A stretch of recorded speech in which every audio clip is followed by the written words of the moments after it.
Hello， 大家好，欢迎收听我们的播客。然后今天咱们这一期内容呢，是专门为正在学习中文的外国朋友准备的。我们今天就来聊一聊，大家在学中文的时候，怎么才能够不拖延。我们会给大家分享一些时间管理的小技巧，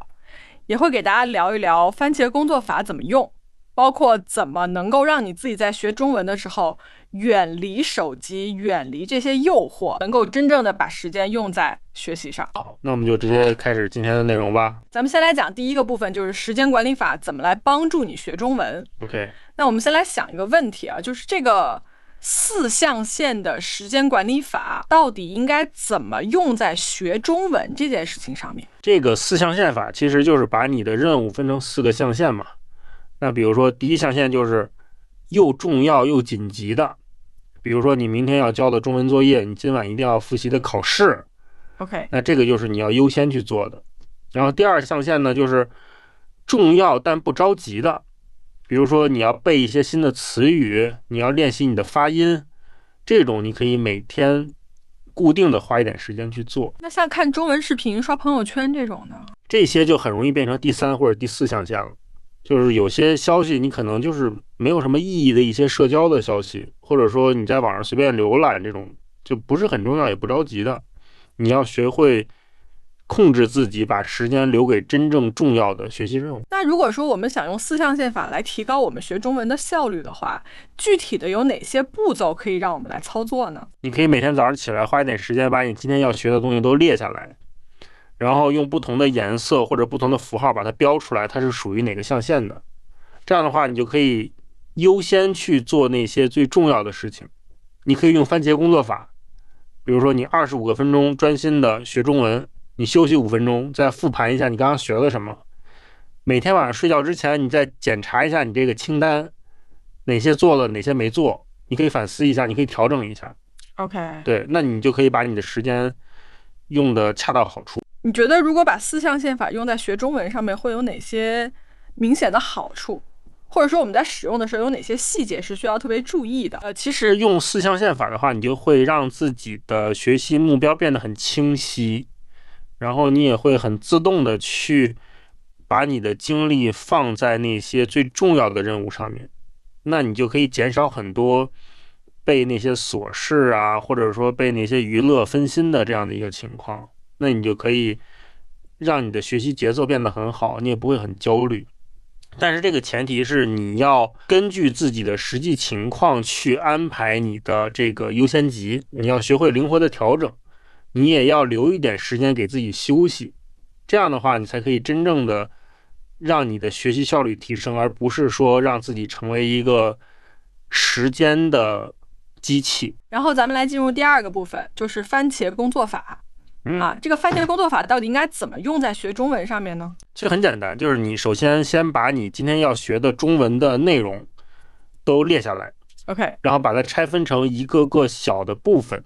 每个部分呢大概就是20到25分钟左右的时间，你就预计一下你每个部分需要几个番茄钟。所以就是说把大目标拆分成小目标，对吗？对，没错没错。然后你就用一个定时器，就开始每25分钟你就专心的学，不可有任何的干扰。到了时间之后你就休息5分钟，你再继续下一个番茄钟。你连续做个3、4轮之后，你可以再做一个比较长一点的休息。你把你完成的番茄钟都记录下来，你可以自己再复盘一下你有哪些地方是可以更高效的。这样的话你可以让你的注意力更持久，你也不会觉得学中文是一个很枯燥或者很有压力的事情。对，那如果说用番茄工作法来学中文的话，有哪些细节是我们必须要特别注意的呢？我觉得就是最重要的是你要根据自己的实际情况来调整你的这个番茄钟的时间。 OK， 就是你觉得你可以专注的时间是多久就多久，然后你在这个学习的过程当中尽量把你的干扰都降到最低。每一个番茄钟你最好是就专注一个事情，你休息的时候就一定要起来活动一下，不要就是继续坐在那刷手机啊什么的。所以要保证每一段学习和休息都是高质量的。对，没错没错。然后每天结束的时候你可以记录一下你完成了多少个番茄钟，你也可以自己反思一下你这个效果怎么样，你可以慢慢的去调整你的这个节奏。这样的话，你才可以真正的让这个方法为你所用，而不是说你被这个方法束缚住，你反而更累了。就是番茄工作法到底能给学中文的人带来哪些看得见的好处呢？其实它是一个让你可以把你的注意力集中在一个比较短的时间里面，然后你这个高强度的去学习，你就会减少很多拖延，也会减少很多你被其他事情分心的这样的机会。你每完成一个小目标，你就会有一个成就感，你也不会觉得说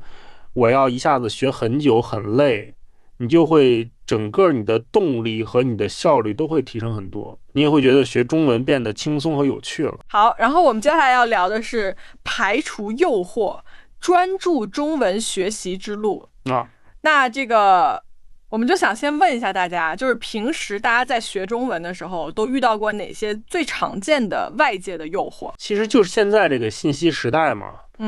就是手机、电脑这些屏幕啊，就是最大的干扰源。就是你比如说你正在查一个单词，然后突然一个什么社交的消息或者一个什么娱乐的推送过来，你可能2个小时就没了，就刷过去了，你这时间浪费了，而且你还很难再专注回来。确实，这个就是真的是太容易发生了，就是你刷着刷着就停不下来。然后除了这个屏幕之外的话，就是周围的噪音啊，你这个杂乱的环境啊，也是很容易让你分心的。再加上如果说你这个学中文的动力不足，你就会很容易被比如说家人叫你啊，或者说有什么吃的呀，或者说就这些其他的小事儿啊，就是很容易打断你。所以想要学得好的话，就是你得先把这些诱惑啊都管住。对，那怎么才能够真正的在学中文的时候把这些外界的诱惑都挡在门外呢？其实我觉得你可以专门给自己设置一个就是学中文的角落，就不管是你家里面的一个小桌子，还是说你这个线上的一个专属的背景啊，就是让你一看到这个环境你就知道哦，我要学中文了。然后在这个期间的话，你可以把你的手机啊、消息什么的都关掉，或者说用一些专注的软件把你所有的娱乐都屏蔽掉。